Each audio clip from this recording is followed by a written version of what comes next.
Not really. I mean, I talked to you guys yesterday after practice.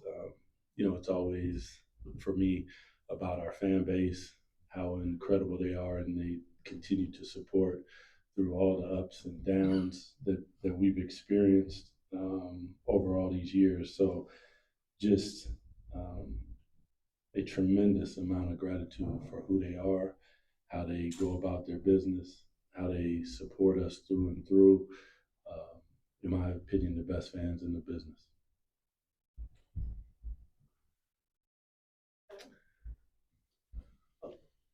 Because I asked you something like this the other night down in San Francisco. Like I know still got this game, the next game before the end of the season, but once the season ends, do you also sit down, or are you also going to sit down with your coaching staff and have a chat with them and talk about what you like to see in the off season and maybe what you like to see from them? Yeah, I mean, exit meetings. We'll have them with the players. We'll have them with the coaches. Front office will have them with me. I mean, it's all inclusive to make sure that we're covering all of our bases. Because the bottom line is we must and have to improve the development of our young players. We want this to be a place where people come and they know that they're going to be developed at a really high level, and it's going to translate to the court, help them in their careers, and ultimately be real high level winning basketball for Sacramento Kings and their fans.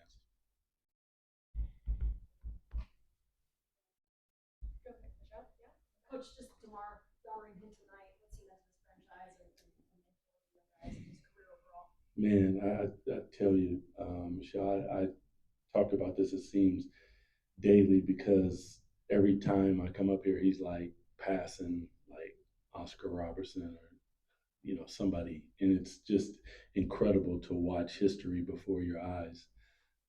Getting a chance to know DeMar on a personal level has been enriching to my life. Getting to know him as a player has been enriching to my career as an assistant coach and as player development when I was working with guys, and as a head coach, it was incredible. We spent a summer down in Los Angeles, and we went to the gym multiple times a day, starting at 5 some in the morning, and just to watch how he goes about his business. There's no mistake. It's not an accident that he is who he is. It's not an accident that he's so calm in those moments. It's not an accident that he scored however many thousands of points that he scored. And then you watch him with his family and his kids. It's not an accident that he's the type of person that he is. So it's been truly an honor for me. Um, and he's, like I said, he's enriched my life in many ways. Doug, building on that a little bit, the coach and player, two very different roles, but we know all the stories of how the young guys have leaned on him and learned from him. How have you as a coach leaned on him and how to learn from him or just work with him through the process? Many times, even as a player, I can remember Rick asking, like, how do you want to cover it, Doug? And I do that with DeMar. Like, what do you see? What do you want right now? Because what I want for a play for you to score is one thing, but what you see on the court is really what it is because you're out there. You know how they hedged, what they were doing, how they communicated. There's a different level from the sideline to being in the game. And the trust that I grew to lean on him in those moments, Russ as well, um, is I think you grow as a coach because it's not really all about you. It's about us. It's about us winning. And make no mistake about it, they want to win more than anybody. Well, maybe not me, but they want to really, really win. So that would be one of the ways is learning to trust those guys in those moments, communicate with them, and allow them to have a voice in what we're trying to accomplish.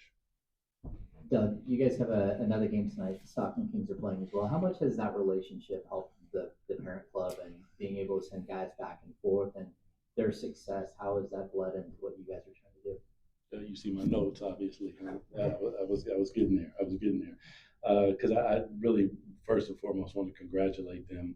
Will, the staff down there, they have done a fabulous job from, Dylan coming up, the development of the young players, and then us taking all of their players and them still winning. It says a lot about Will and his staff and how hard they work. So I'm wishing them all the luck tonight. But it's a true feeder system and running a lot of the same things. It's seamless when the guys come up here.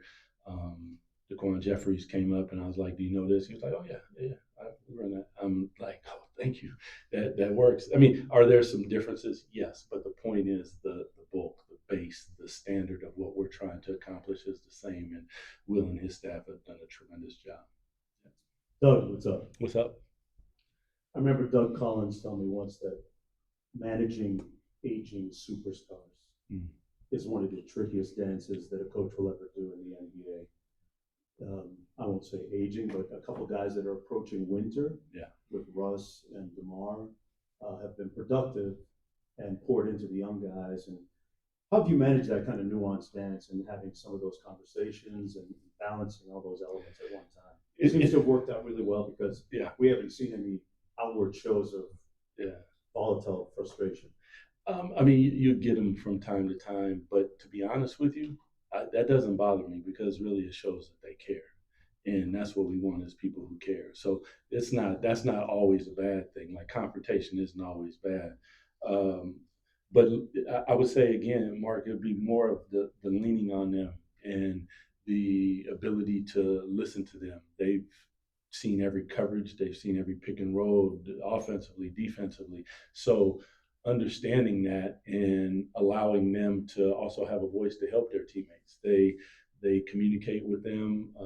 There's been times when myself and Russ and Max have been in the gym and we've talked pick and rolls and different things. The other day with Neek and DeMar, we talked about isolations and how to manipulate and draw fouls and different things like that. Like these are invaluable, pithy bits of information that these guys can take with them, and it's corporate knowledge that you don't get. I think this summer, not last summer, but the summer before, I wrote a note to myself to talk to DeMar because I think while we have him, we have to understand who he is and the greatness that in those moments when it's loud and crazy and it's the end of the game, he's one of the calmest people that I've ever seen.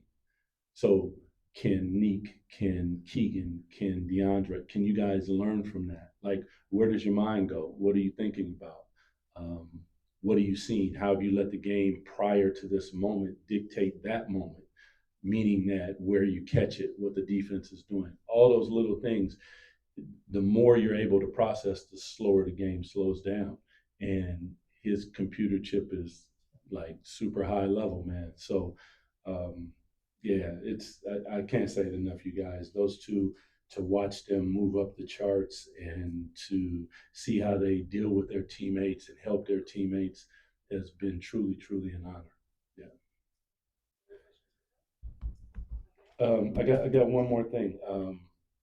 So 4 decades of Kings basketball, we've had a gentleman in here. I call him the Silver Fox. You guys know him as a lot of different things, and that would be Gary Gerould. Next season, the Golden One Center, the workspace and the dining area and the meeting area will be known as Gary G-Man Gerould Media Center.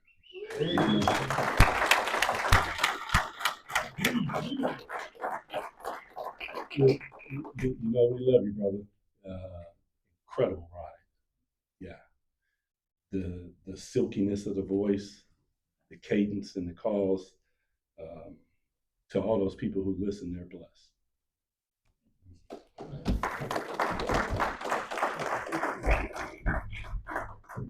We're going to stage, Eric.